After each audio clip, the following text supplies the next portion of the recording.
Hey, what's up guys? Welcome back to my channel. So today I'm gonna go ahead and be talking about reality transurfing and my experience reality transurfing and basically what led to it, what led to my awakening or my breakthrough.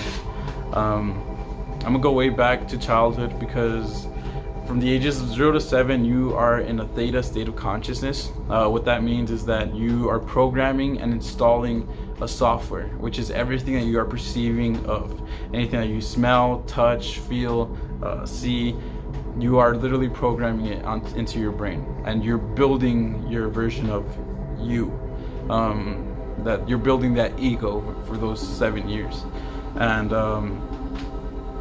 so I'm gonna go back to like about the age of 6 or 7. My parents divorced, and my mom went ahead and moved us out to Arizona to keep us away from my dad.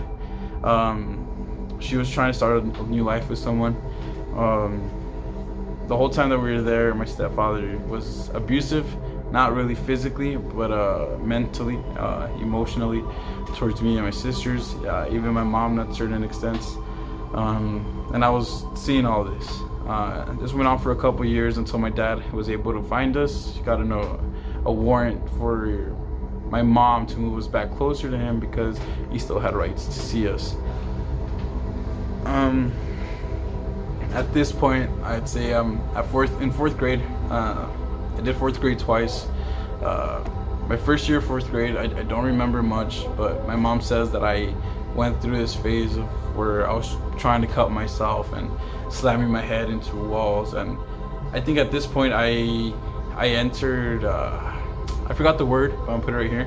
I entered that state where you no longer want to perceive of your environment. Your body itself does it. It's a type of shock. You basically freeze up and your consciousness goes somewhere else. Where? I don't know, but you're not there. You're not experiencing whatever is going on in your life because you don't want to. You block it out. And so I believe I blocked out a lot of this fourth grade year for some reason. Eventually I ended up, when we did move back, we had moved already like 3 times, so that was like the 4th time moving that they failed me because I moved from Arizona to New Mexico, and they ended up failing me, and so I ended up redoing 4th grade year. My second 4th grade year, I was in New Mexico already. I was getting to see my dad every weekend. Things were getting a little bit better. And then eventually middle school came around, and then eventually high school. When high school came, I had a different stepfather at the time, and well, at the time from 4th grade year to my freshman year, I had a different stepfather, and I ended up always getting into arguments with him or fighting with him. And what would happen is that he would kick me out after an argument, and then my mom would call the cops and then say that I ran away, and so the cops would eventually bring me back once they found me. After that, I ended up moving out. I was not on the streets, but with friends from house to house for a little bit, and I ended up moving in with my dad a little bit later to start off my sophomore year of high school. At this point, I was dating this girl for a while, maybe a couple months. We ended up lasting almost 3 years.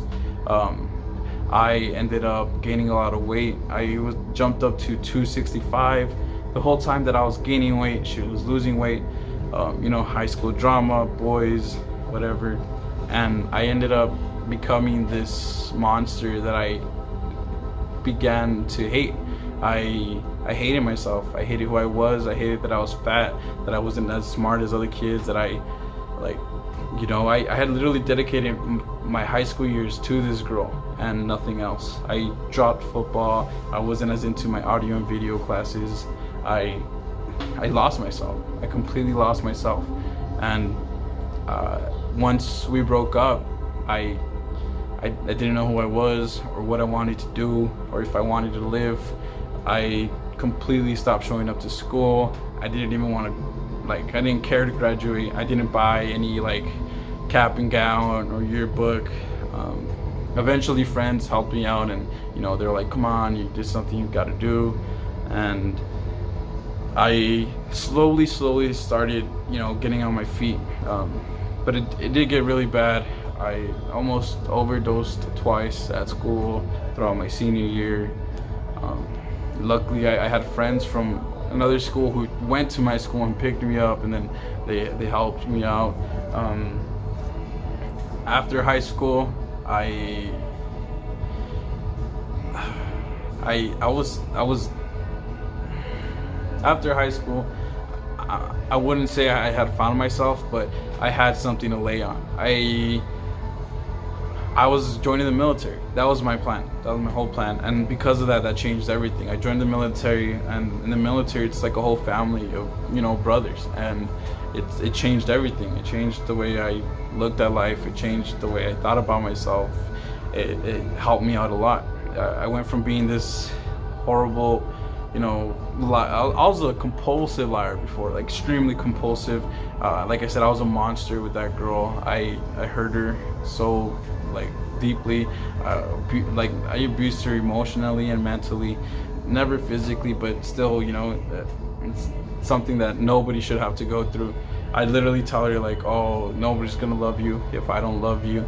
Nobody's gonna want to be with you. You're not good enough.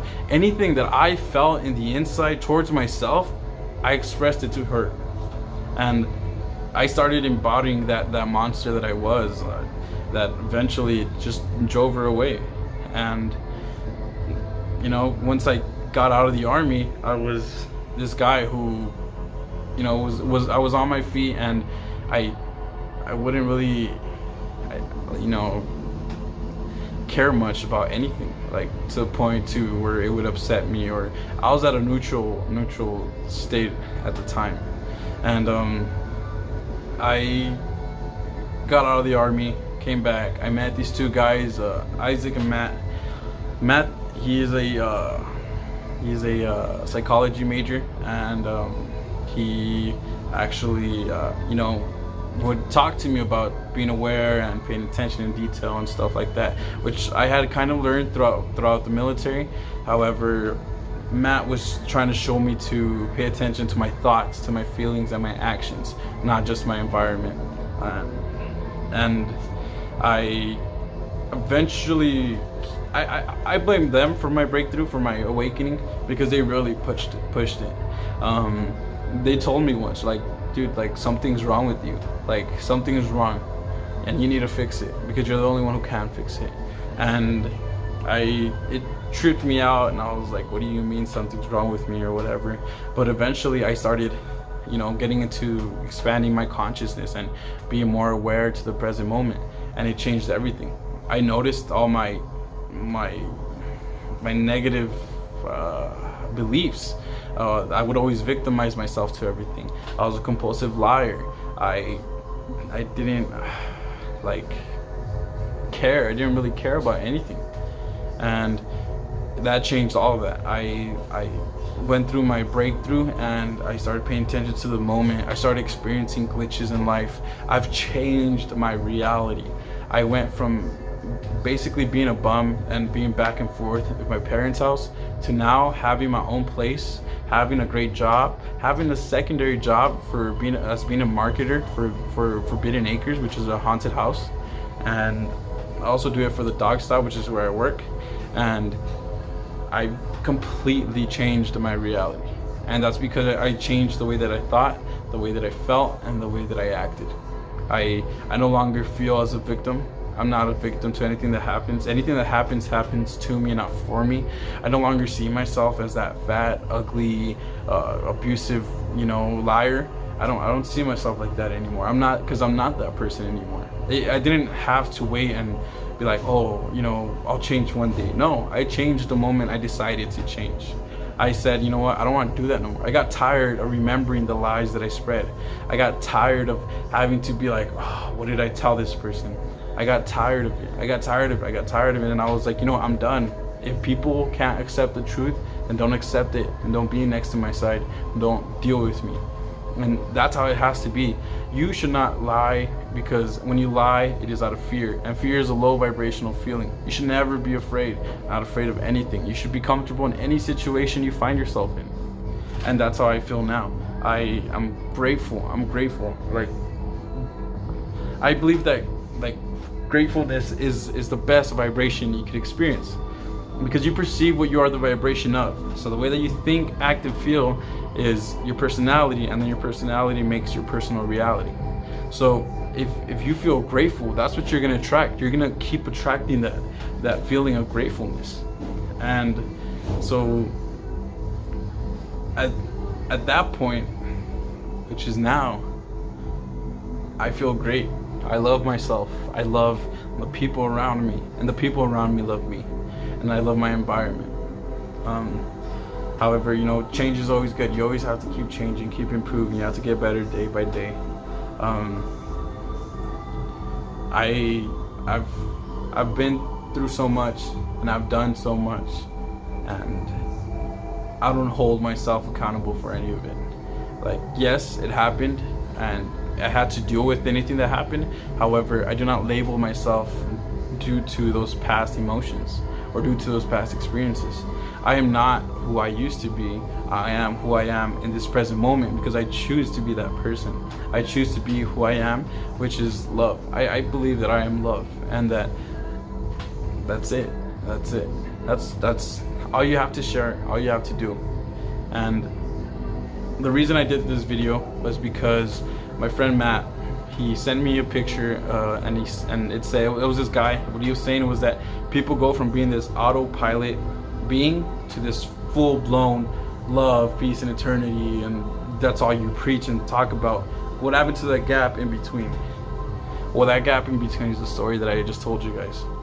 And I want you to be aware of the stories you tell yourself. I could say that everything that's happened to me has put me down and has made me like the shitty person, and I don't trust people no more because of it, and I'm you know, it's all a story that you tell yourself. If you tell yourself a story, that story will be true. Remember, whatever you believe to be true is true because you believe it to be true. And so I'm gonna go ahead and leave it off at this video, guys. I'm sorry, well, at this point, I think I pretty much said everything I wanted to say. It was all in one shot. I might cut in and out, but that's just editing stuff that I probably got off track with. Thank you guys so much for watching. I really appreciate it. You guys have a blessed day. Namaste.